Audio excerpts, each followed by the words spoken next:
बिस्मिल्लाहिर्रहमानिर्रहीम। अस्सलाम वालेकुम। उम्मीद आप सब लोग खैरियत से होंगे। अल्लाह पाक आप सबको अपनी हिफ्ज़ व अमान में रखे, आमीन।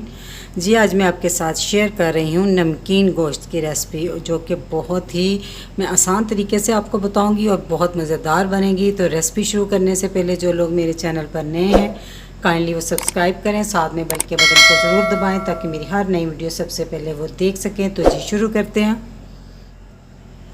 नमकीन गोश्त बनाने के लिए मैंने इसमें लिया है बीफ का गोश्त, और मैंने लिया है बोनलेस, और बोटी जो है थोड़ी मीडियम साइज़ की है, ना बहुत बड़ी और ना बहुत छोटी। ठीक है, तो ये है वज़न में 2 किलो है। इसको मैंने लिया है बग़ैर मसलन के हड्डी के। आप इसको हड्डी के साथ भी ले सकते हैं, और चर्बी वाला गोश्त भी आप अगर पसंद करते हैं तो वो भी ले सकते हैं। तो ये तकरीबन बोनलेस है, और बस हल्की हल्की थोड़ी सी फ़ैट है इसके साथ लगी हुई है, थोड़ी थोड़ी, ज़्यादा नहीं है। मैंने ज़्यादा साफ़ कर ली हुई है। ठीक है, तो मैं अब इसको पकाना शुरू करती हूँ। गोश्त को बहुत अच्छे से मैंने धो लिया हुआ है, और अब हम इसे पकाएंगे। मैं पकाऊंगी इसको प्रेशर कुकर में। तो इसको साइड पे करके एक अदद प्रेशर कुकर लेते हैं। तो इसमें हम डाल देंगे गोश्त। जी, तो इसमें मैं डाल दूंगी नमक मैंने लिया है 1 टीस्पून भर के। आप अपने टेस्ट के मुताबिक डाल सकते हैं। नमकीन गोश्त में नमक बहुत ज़्यादा नहीं डाला जाता। ठीक है, तो 1 बड़ी इलायची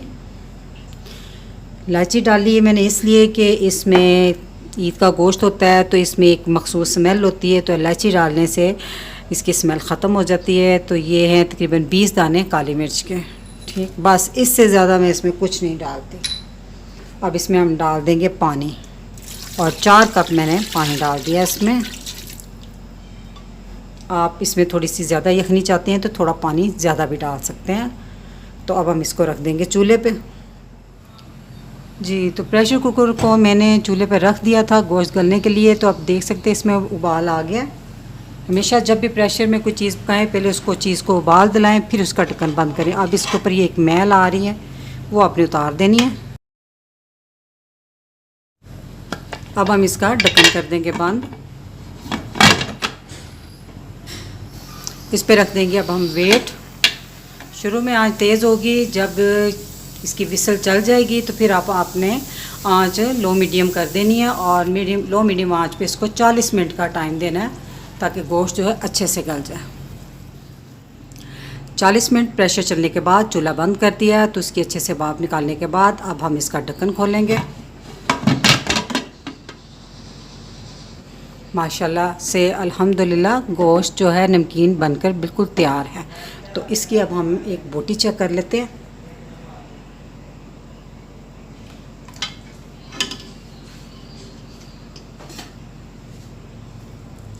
ये देखिए,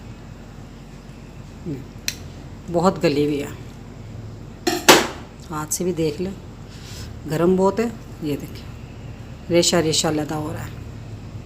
ठीक है, तो अब हम इसे डिश में निकालते हैं, तो आपको इसकी फ़ाइनल लुक दिखाते हैं।